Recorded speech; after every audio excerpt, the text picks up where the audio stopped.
bom dia. Sábado é bom porque a energia é melhor. Se a gente pedir de novo, por exemplo, bom dia. Sabe que às vezes essa coisa que nos falta, a gente acorda ou desperta como se estivesse meio para baixo, né?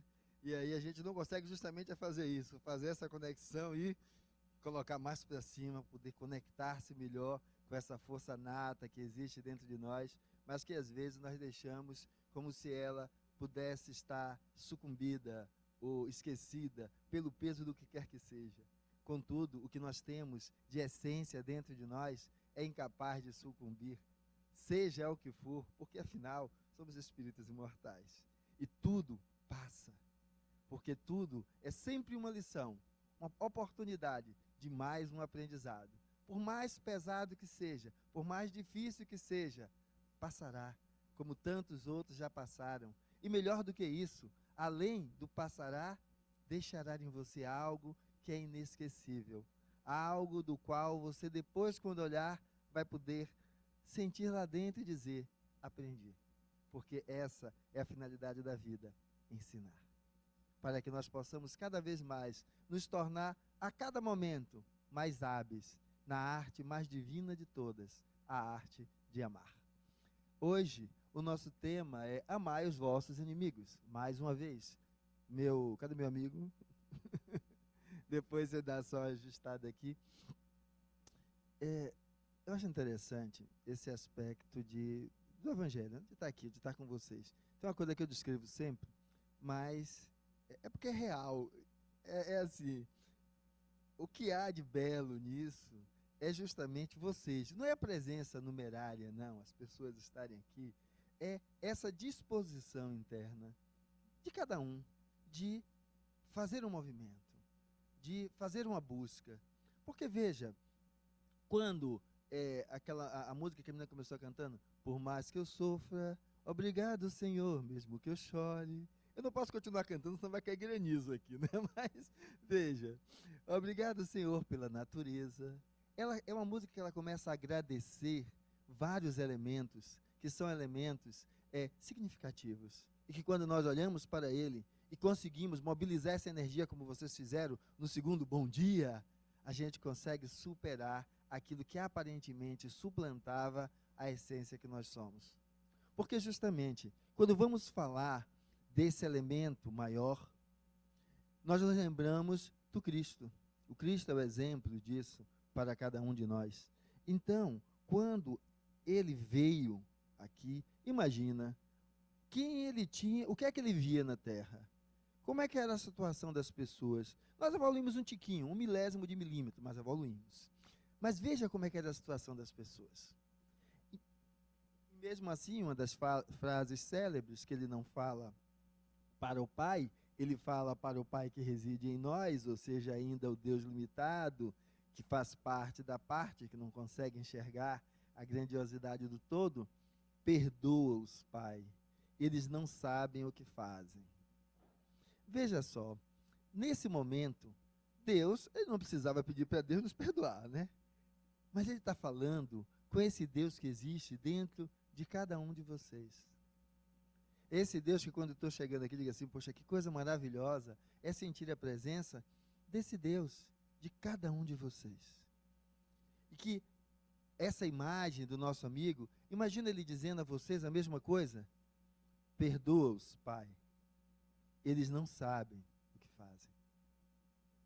Que essa seja a síntese do que ele vai descrever ali embaixo. Amareis o vosso próximo e odiareis os vossos inimigos. Eu, porém, vos digo, amai os vossos inimigos. Por quê? Porque eles não sabem o que fazem. A ignorância é feita dentro do leito da ignorância. A violência é feita dentro do leito da ignorância.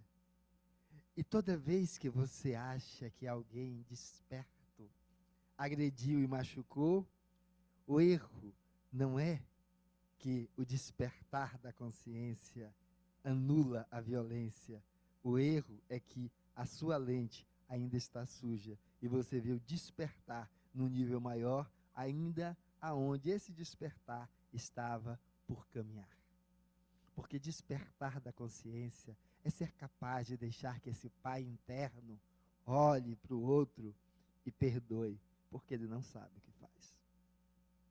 Por mais que a gente às vezes diga, mas ele sabia, é isso mesmo. Eu sempre pego um exemplo da criatura pneumologista, mas eu vou falar agora do cardiologista. A criatura sabe, literalmente, que fumo aumenta a obstrução das coronárias. Ele sabe que o colesterol elevado aumenta a probabilidade disso acontecer. Ele sabe que o sedentarismo, ou seja, ficar só sem fazer exercícios físicos, aumenta a possibilidade de tudo isso acontecer. Ele sabe que a hipertensão, quando não controlada, ela vai aumentar os riscos de uma partida mais precoce. Ele sabe que o uso irregular da medicação aumenta o risco mais ainda, porque justamente nas oscilações maiores é que o risco de fazer o evento ali está presente. Mas imagina, ele é hipertenso, não se medica adequadamente, fuma, tem colesterol alto, come tudo que é bagaceira e usa a desculpa de não ter tempo para fazer exercício, para viver indo e voltando para o consultório, para o hospital, e aí justificar as suas mazelas. Então a gente vai dizer, mas essa criatura sabe. Não sabe não. Porque veja, se o saber do discurso fosse verdadeiramente o saber, a nossa história já tinha acabado há 2000 anos atrás. Porque veja quem veio fazer uma oratória conosco, nada menos do que o nosso mestre maior. Adiantou, como elemento mágico, que a gente escrevesse? Não. Não, porque, na realidade, nós não somos um caderno com a borracha que apaga uma linha e escreve a outra, ou um livro onde as linhas são lidas de forma, que podem ser lidas de maneira aleatória. Não, nós somos um conjunto. E por mais que a gente entenda às vezes que não, é justamente aquele elemento que você tem e que você imagina como elemento que você quer destruir, quer acabar dentro de você, que é o elemento que lhe propiciou, não é que vai lhe propiciar ir lá para frente, não, é que lhe propiciou chegar até onde você está agora. Porque o Criador não nos fez para ser uma coxa de retalhos faltando pedaços. Nós somos uma coxa de retalhos com todos os pedaços. Nós somos um mosaico maravilhoso. Por isso que se tirar uma dessas peças, ele perde o seu brilho. O que é que nós precisamos então fazer? Porque é esse o chamado de perdoar os vossos inimigos, é colocar o perdão como elemento maior dentro do nosso coração. Porque nós ficamos esperando alguém que mude Lula, Aécio, Dilma, Marina, sempre esperando alguém que transforme. Ficamos esperando em cada núcleo religioso um mentor que chegue e que mude toda a história. Mas a pergunta hoje é essa: verdadeiramente cabe ao mentor? Cabe a esse homem que está dirigindo o país, a essa pessoa que está dirigindo a empresa, fazer o melhor? Eu sou médico e a gente, médico, trabalha, às vezes, trabalha em plantão, né? Então é um regime de trabalho com uma equipe que de um turno para outro muda para outra. Às vezes, a condição do lugar é o caos, mas o trabalho daquele dia daquela equipe é tranquilo, é maravilhoso. Aparecem os problemas, mas a gente resolve. E os outros continuam o inferno. É porque o problema não é o lugar na sua estrutura que tem. O problema é o ambiente que nós construímos uns com os outros. E quando construímos um ambiente saudável, nós conseguimos ser mais do que o ambiente, transformando aquele contexto onde nós estávamos. Isso é perdoar os inimigos. Porque qual é a questão do perdoar o inimigo? Perdoar o inimigo é nós podermos entender que, dentro daquele lugar, nós precisamos trabalhar e trabalhar bem, o melhor possível com o que tem. E não ficar reclamando do que não tem. revoltado com o que está faltando, revoltado com a presença do outro que está indisposto, que amanheceu com os pés virados para trás. Então, perdoa-o, ele não sabe o que faz. É dizer o seguinte: meu filho, acorda e faça você a sua trajetória. Porque quando você se deixa macular pelo elemento em desequilíbrio do outro, você se torna mais um em desequilíbrio, engrossando o caldo daquilo que já existe e que tanto lhe machuca. Então, perdoa, ele não sabe o que faz. Nós podemos, então, mudar e transformar o mundo. Essa é a finalidade.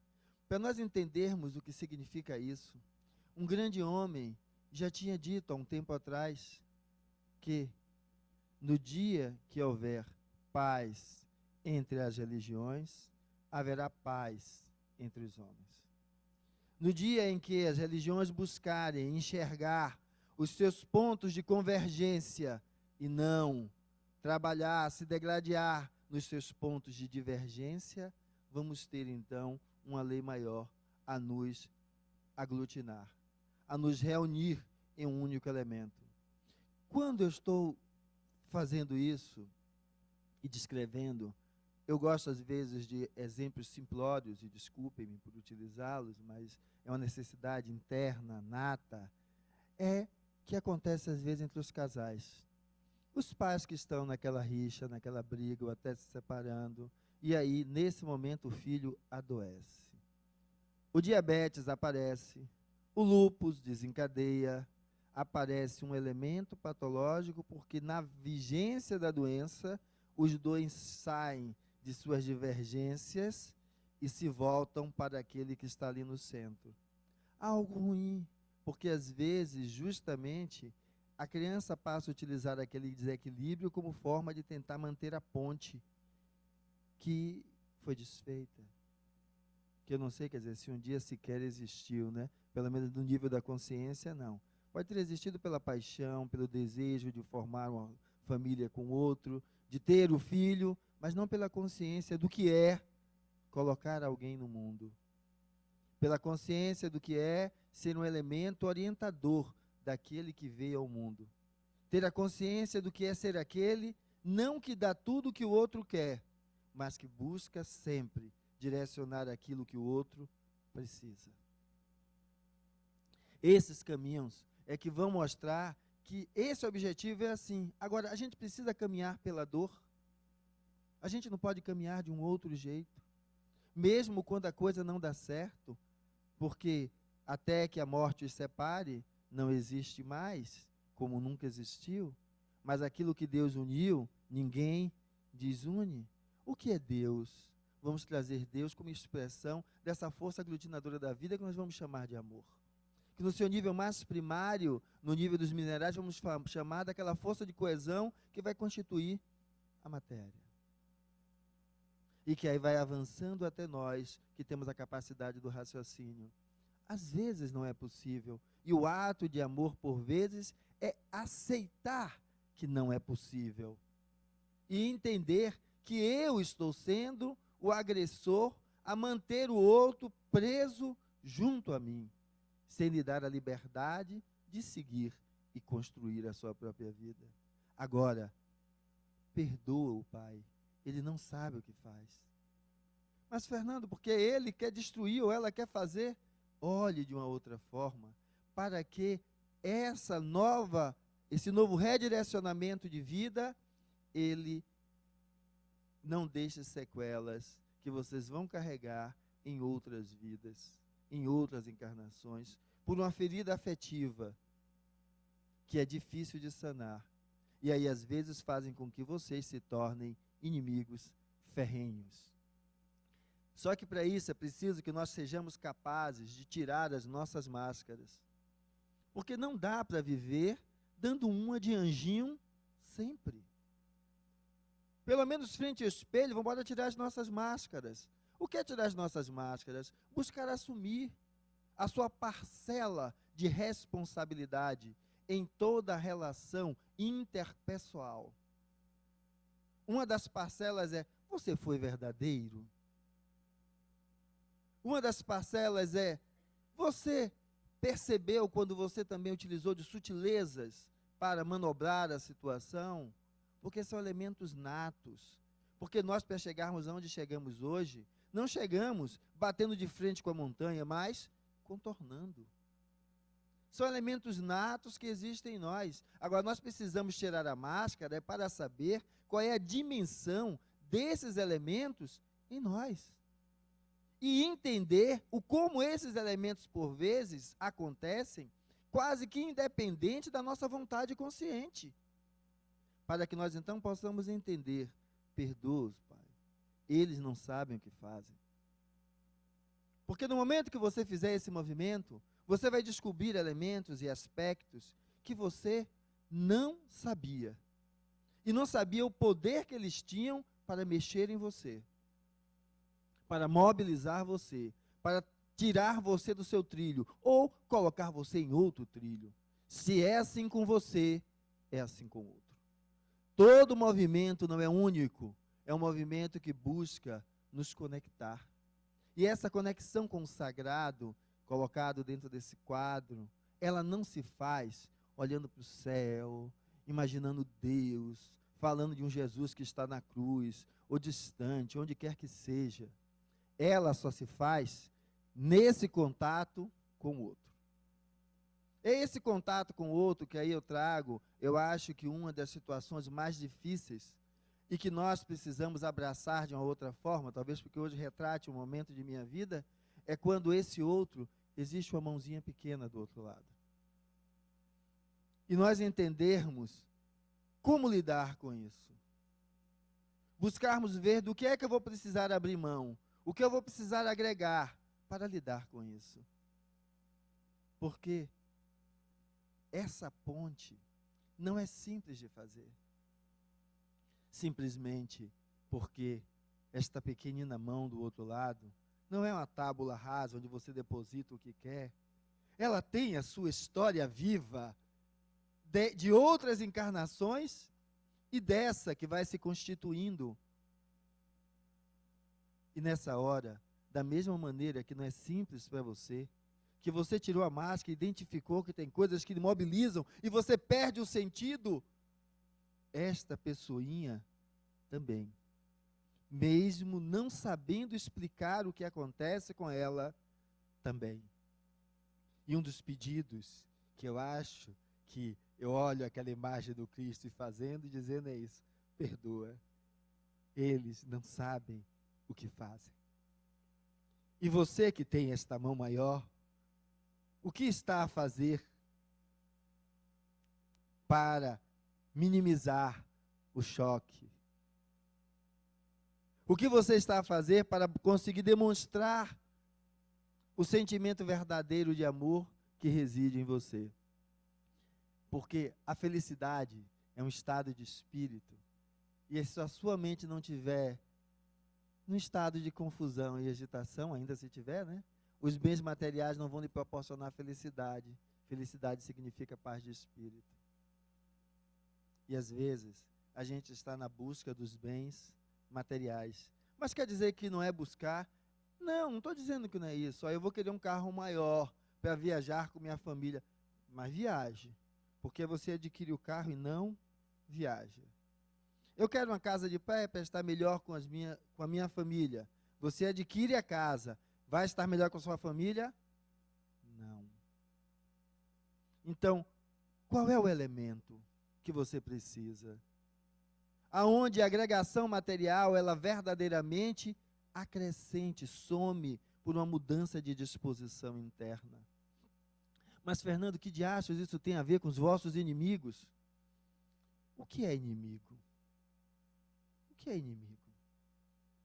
Porque às vezes a gente vai achar inimigo é aquele que quer tirar a nossa vida. Os inimigos que vamos descrever é aqueles que vão bater de frente conosco. Aqueles que você quer abacaxi, ele vai querer laranja. Porque aquele que quer abacaxi, que você diz abacaxi, e antes de você terminar o xi, ele já está.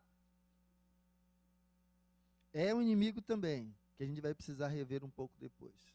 Mas o inimigo é aquilo que é ainda o desconhecido, que precisa se tornar conhecido para ser superado. Esse elemento, que é o elemento importante, ele vai nos trazer verdadeiramente uma sensação de maior felicidade. Vamos nos sentir mais plenos e mais inteiros, aonde aquele carro agora tem uma finalidade, aonde aquela casa de praia assume a finalidade, aonde aqueles elementos de ir ao shopping no domingo assume a finalidade, porque não é um com o celular no WhatsApp, o outro com o celular no WhatsApp, o outro com o iPad na mão, e 3 coisas sozinhas. Então, a ideia é entendermos o que é felicidade. Porque felicidade, conforme o nosso amigo Albert Einstein, não se resume na ausência de problemas, mas sim na sua capacidade de lidar com eles. É dessa essência que nós estamos falando. Mas, Fernando, que diabos isso tem a ver com amar os vossos inimigos? É isso. Os problemas, as dificuldades, nós precisamos nos educar a lidar com eles, a construir a ambiência que nós precisamos, lidando com eles, porque não existe mundo sem problemas, sem dificuldades.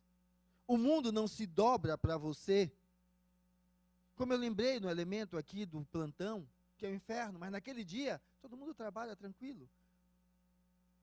Tem dificuldades? Tem, mas qual é a questão? A capacidade de lidar com elas. É a grande diferença. Porque se essa capacidade não for alimentada, o que vai haver é uma coisa simples. Eu vou projetar no outro o alvo daquilo que eu não sei lidar comigo. E aí eu vou degradar com o outro, porque eu não sei ainda lidar comigo. E aí, então, eu vou ser vítima exatamente daqueles elementos que são extremamente destrutivos. Isso aqui é um exemplo esquemático de uma reunião mediúnica. Vocês conseguem notar que existem raios saindo de um para o outro, né, da mente? Ou seja, isso para tornar claro que nós somos seres que nos influenciamos uns aos outros. Isso quer dizer, eu acho que traz até um viés de todas as vezes que eu faço palestra. Eu disse, Fernando, mas às vezes parece que é aula, certo? Eu não sei, talvez eu possa, por denominação, distinguir uma coisa de outra, mas a pergunta que às vezes eu me faço, e nesse sentido, talvez carregue-se quando eu faço um material e venho, que instrumentos mais se poderia utilizar para que a gente pudesse tornar mais consciente, mais claro, para que ao sair daqui não seja assim, ó, a energia estava tão boa, e alguém pergunta assim, e qual foi o tema, né? O que foi que rolou? O que foi que passou? O que foi que... Não, mergulha só na energia e sai daqui com ela, mas a energia acaba. Então, como trazer alguma coisa que possa dizer, olha, mostrou isso, está com aquilo outro. Então, é uma tentativa de fazer isso. E veja, então, isso é para mostrar que, de fato, nós nos interagimos assim. Isso é só numa reunião mediúnica? Não. É em todo encontro humano. Então, vamos perceber que há um potencial enorme em cada um de nós, tanto em captar como em emitir. Então, a ideia de hoje, já basicamente, o convite de hoje é esse. Vamos começar a observar o que é que eu estou emitindo para com o outro. Se eu estou conseguindo responder ao chamado do Cristo, naquela primeira imagem, amai os vossos inimigos, perdoa-os, eles não sabem o que fazem. Porque esse chamado, ele nos convida exatamente, apareceu, a lidar com os nossos embates. Mas, Fernando, eu não topo nem estar na frente daquela pessoa. Como é que você está me pedindo para amar? A questão, lógico, você lembra que a primeira coisa que eu estava mostrando lá atrás era tirar a máscara? Você tem que saber o lobo que você é.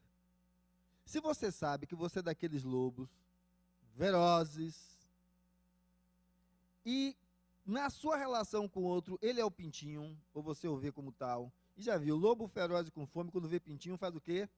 Crau. Então é o seguinte, se coloque frente a ele, mas interponha entre vocês dois algo que lhe permita ir entrando em contato com aquilo. Tem um amigo meu que fala sobre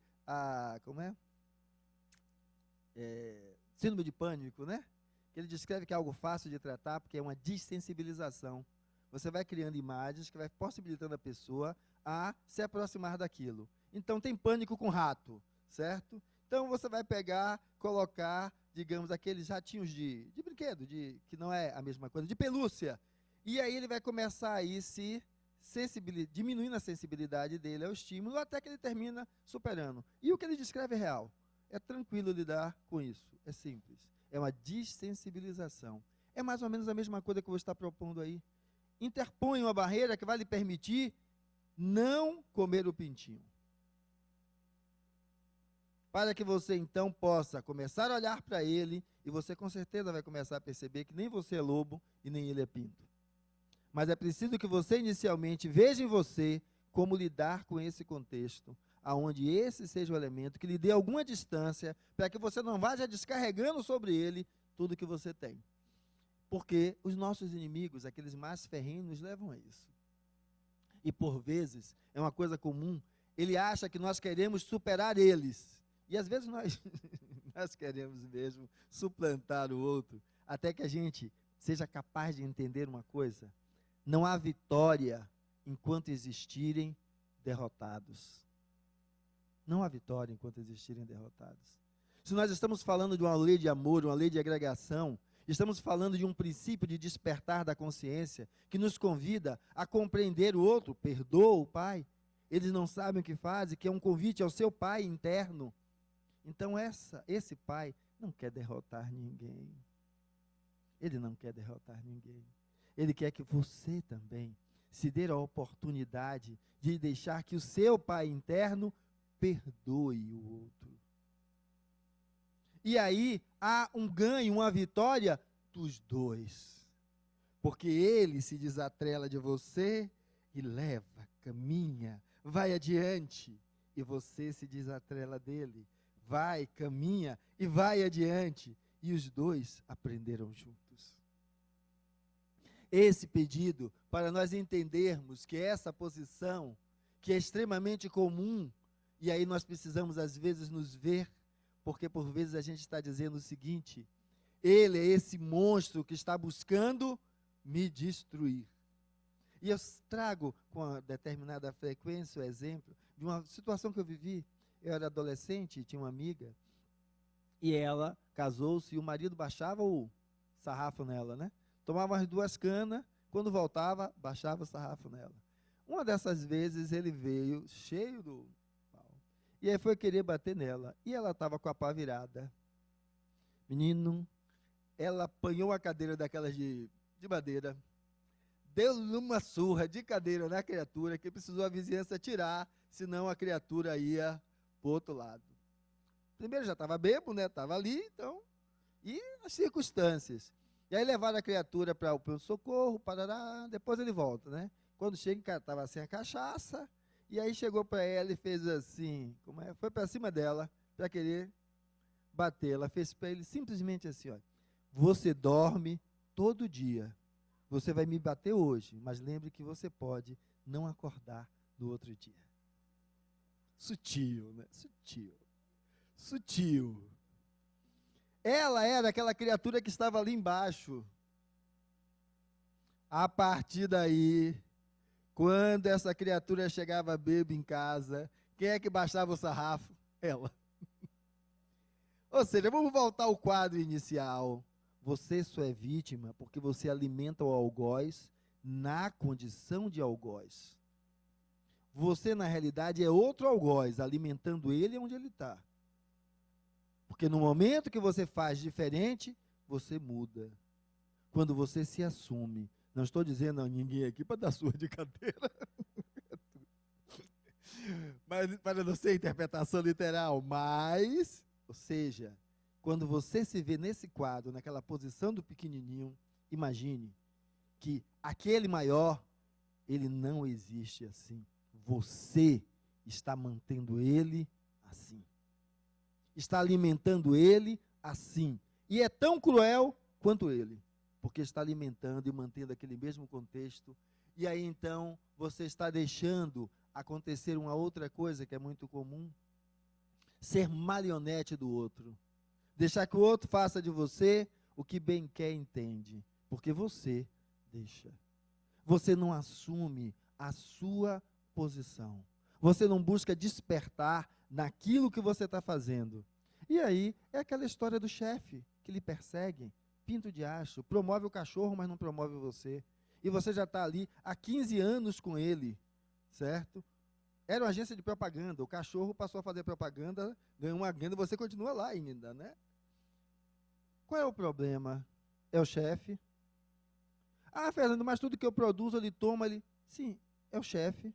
E por que é que você continua aí até hoje? Por que é que você... Ah, mas eu não tenho tempo. Espera aí, o que é que você faz entre meia-noite e 5 da manhã? Tinha um professor que falava isso mesmo com os alunos, né? A gente, estudante, Mário Augusto de Castro Lima, salvo engano. Não tenho tempo. Ele perguntava o que, é que a gente fazia nesse horário, que a gente vai dizer que é o horário do sono. Mas é verdadeiro. Quando você quer, você tira forças da onde aparentemente não tem. Quando você quer não se deixar ser suplantado com o outro, você faz isso e passa no concurso. E consegue um emprego melhor, e batalha uma vaga melhor, e aí você se impõe. Agora, é cômodo ficar naquele lugar, né? Mas ele me persegue, até o cachorro já fez propaganda e eu não fui até lá. Então, quem é o inimigo? Talvez o inimigo maior é aquele quando você acorda de manhã cedo, que vai no banheiro e enxerga na frente do espelho. E aí então, nós vamos buscar entender o que o nosso amigo Mahatma Gandhi disse. Se o único homem chegar na plenitude do amor, neutraliza o ódio de milhões. Ele foi um dos exemplos disso, né? Mas é mágico? Não. É uma construção constante. Se lembra daquela imagem que eu mostrei da mediúnica? Que depois eu mostrava o cara sozinho e falando dessas irradiações? Então a pergunta é essa. Quem você quer ser? Quem? O eterno pedinte, reclamando e revoltado, ou aquele que assume a sua potencialidade de ser essa luz? Porque não é destruir os inimigos, sempre vai ter mais. É transformar o mundo, e aí sim, porque cada coração que você toca se une ao seu, você não derrota ninguém. Nós vencemos juntos, quando o amor é a palavra maior que está presente nas nossas atitudes, nas nossas reflexões. Então, dentro desse elemento, nós vamos poder compreender algumas coisas que ainda vivemos com base dentro dessa tríade: crime, culpa e castigo. Nós não conseguimos entender a grandiosidade do amor, aonde ela descreve para a gente que isso é fantasia.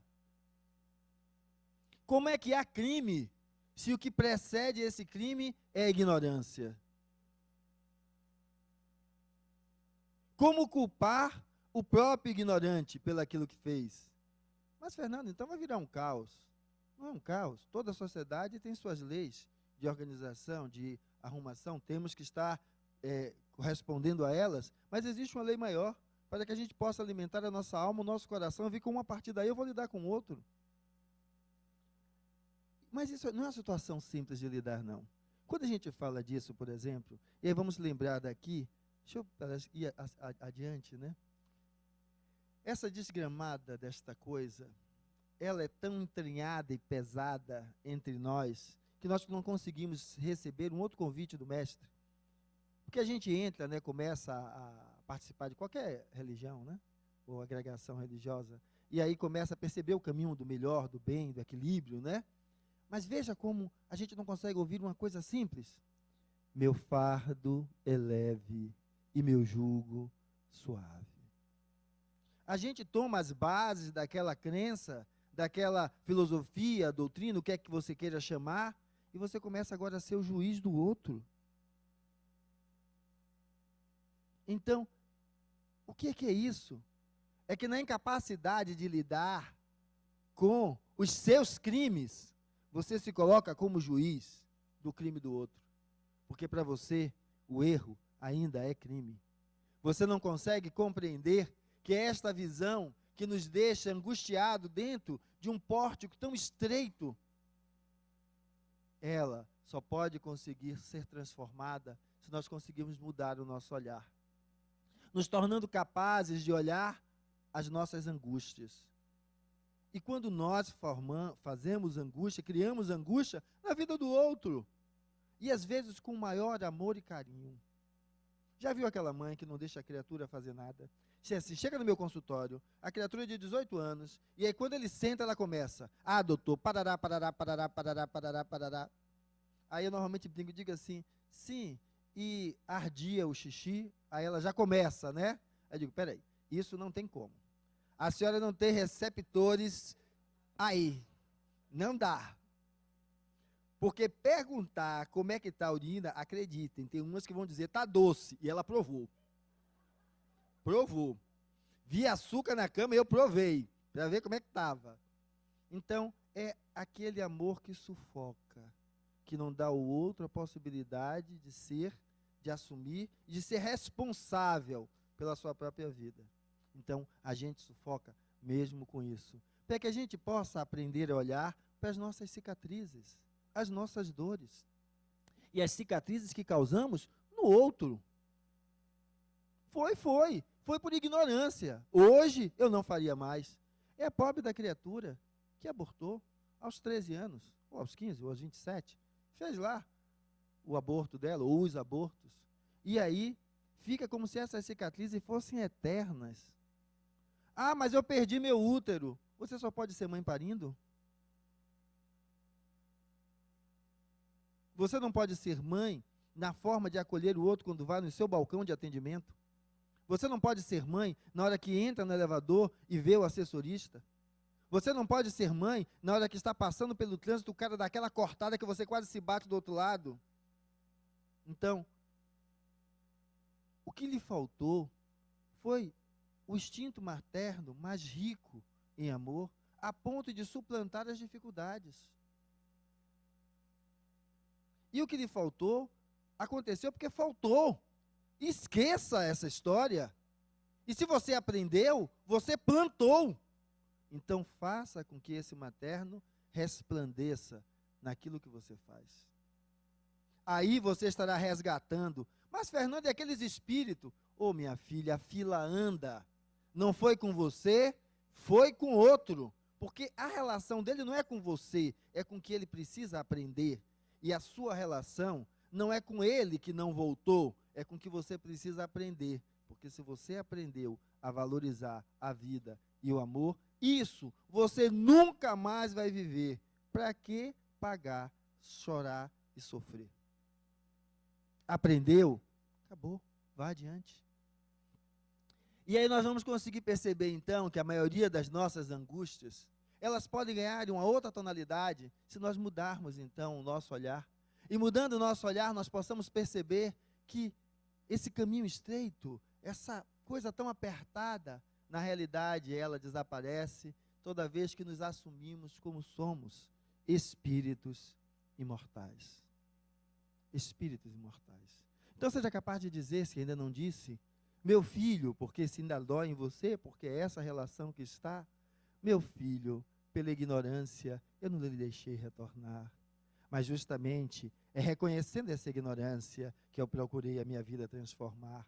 Agradeço a Deus pela experiência do aprendizado, e da mesma maneira que eu aprendi a amar, aprenda você, se liberte e jamais dê a seu coração o sentimento de odiar. Porque a vida caminha, e amanhã, quem sabe, não serei eu que estarei voltando pelos seus braços. E se é de nós nos degradarmos, eu quero lhe abraçar e lhe beijar muito. A gente possa então perceber que isso que a gente fala, é o que Gandhi diz: o fraco nunca pode perdoar, perdão é um atributo dos fortes. Então, se levante, porque é isso que o mestre quer junto com ele. Pessoas que percebam a sua força de fazer aquilo que é necessário para mudar a si. E aí, lidar com o outro com uma relação diferente, podendo então entrar em harmonia e entrar em equilíbrio. E nesse momento, deixa eu ver se dá para eu ajustar, tem uma história de um mito interessante, Eco e Narciso. Zeus era meio garanhão, né? Gostava de dar saindo aí, e a deusa Hera, que era a mulher dele, ele, para conseguir dar as escapadas, pega a ninfa Eco, e aí leva para estar conversando com a mulher dele. Ela era tagarela, né? Então haja tagarelar. E aí o que acontecia? Enquanto ela tagarelava com Hera, Zeus, ia das namoradas dele. Hera descobre, e que como toda mulher, certo, dessas criaturas que estão dentro dessa imagem, certo, do Zeus, que seduz, que conquista lá todo mundo, ela não podia destruir a ele, ela ia destruir quem? Eco. E ela lança sobre ela uma maldição. Ela agora não poderia dizer mais nada próprio, apenas repetir o que o outro lhe dizia.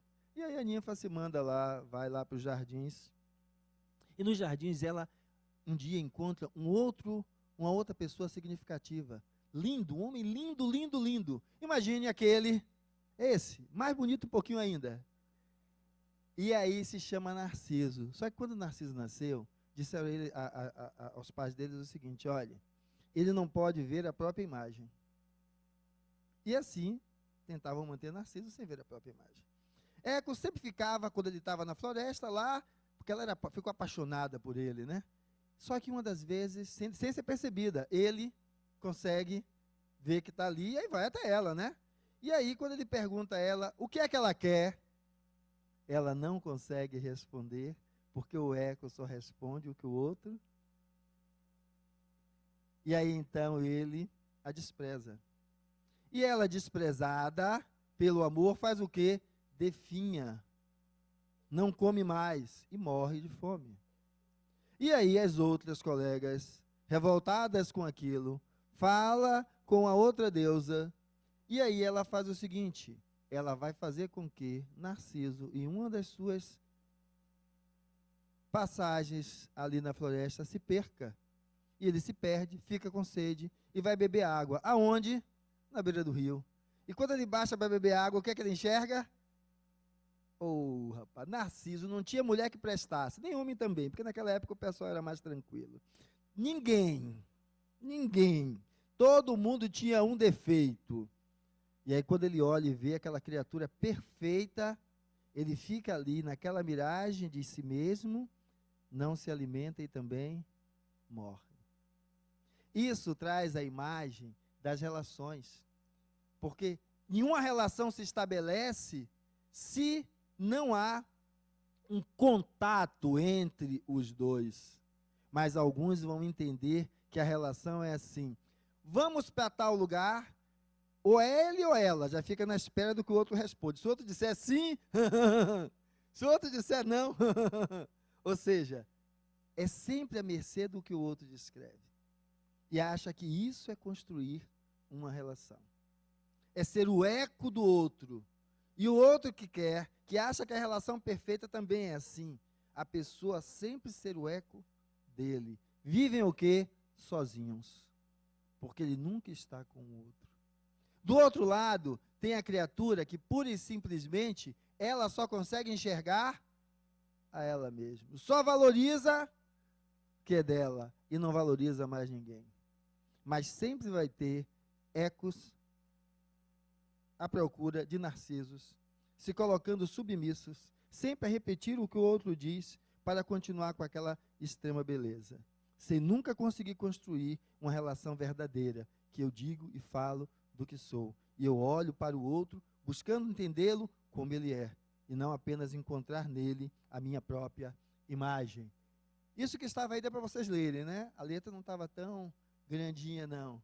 Como é que é perdoar? Tão pequenininha, né? É essa. Porque o que dificulta os dois elementos é porque Eco diz o seguinte: se eu disser o que eu penso, ele não vai querer mais ficar comigo. Ou então, se eu disser o que eu penso, a relação vai virar um caos, vai ser aquela guerra. Não dizer o que pensa é continuar no mesmismo que está e dizendo que é ele que está lhe oprimindo. Do outro lado, enquanto eu fico preso nisso, eu não consigo lidar com os elementos mágicos da minha dor. Porque esses elementos, eles podem sumir se eu assumo a minha individualidade. Se eu assumo quem sou, e a partir daí, então, eu me torno capaz de tirar a máscara. Porque todos nós vivemos de olhos vendados. E o convite aqui é esse, é para que eu possa tirar a minha venda. E o convite para que vocês possam também tirar um pouco da sua. E que aí então juntos possamos acabar com esse tipo de relação. Que aí está um grande inimigo, o inimigo da indiferença. Um inimigo que não é capaz de construir amor, porque amor só se faz onde há um ambiente de troca. E sem amor, o que nós vamos estar tendo dentro de nós são os nossos inimigos vorazes, que eu tentei trazer nesta imagem. Mas é duro, a gente vive sozinho, vive, porque você não consegue fazer com que a sua luz dissipe a sua ignorância e com que essa ignorância, sendo reconhecida, você possa tirar as vendas cada vez mais e aí então deixar de viver esse tipo de relação. E aí você possa então buscar a ideia de mais uma vez fazer essa luz brilhar, que lhe convida. Não queira fazer do outro aquilo que você quer. É o primeiro elemento para acabar os inimigos. O outro é o que ele é, porque ele não é, ele está, assim como você também está. E quando nós formos olhar tudo isso, para ver essa luz linda e maravilhosa, nós entendermos que nós às vezes ficamos a olhar o mal de um lado e o bem do outro. Essa menina é 10, ela é aquela coisa perfeita, quer seja pelo corpo físico, quer seja por parecer uma anjinha, e aquela é o cão. Ou então, de vez em quando tudo começa a comer 1 quilo de sal e acaba 1 quilo de sal, a gente descobre que o cão, certo? O anjo era o cão. E agora o cão começa a virar o anjo. Se eu tivesse escolhido fulana, seria diferente. O convite é nós entendermos que esses dois elementos estão dentro de todos nós. Porque nós mudamos a cada instante, a cada momento. E nós precisamos criar esse olhar reflexivo para perceber se eu estou perdoando porque o outro não sabe o que faz. Se eu estou acolhendo ou se eu estou apenas querendo ser acolhido. Se eu estou alimentando no outro a violência na qual ele se mantém ou se eu estou me assumindo e aí rompendo aquilo que está acontecendo, para que então a gente possa entender que quando a alma está feliz, a prosperidade cresce, a saúde melhora, as amizades aumentam, enfim, o mundo fica de bem com você, o mundo exterior reflete o universo que você tem aí dentro. Contudo, felicidade é quando o que pensa, o que dizes e o que fazes estão em harmonia. Então, a tarefa para nós, nesse capítulo, é busque construir tudo isso. E aí então nós possamos olhar o Cristo e vê-lo, não apenas naquele homem barbudo que eu projetei primeiro, mas em todos, porque na realidade ele está no coração do homem. Se ele simboliza o amor, deixe que ele também cresça no seu coração, porque aí nós vamos entender que simplesmente o Jesus que a gente tanto procura, que nos fala, que diz, foi por você a vinda dele aqui, o que ele espera é que nós deixemos despertar dentro de nós esse espírito imortal, que é capaz de fazer aquilo que o Pai faz. O Pai não dá tudo indiscriminadamente, o céu, a luz, tudo. Então, faça o mesmo. Faça o mesmo. Dê ao outro sempre mais uma chance. Perdoai 70 vezes, 7 vezes. E aí então possamos entender que o amai os vossos inimigos é amai-vos uns aos outros.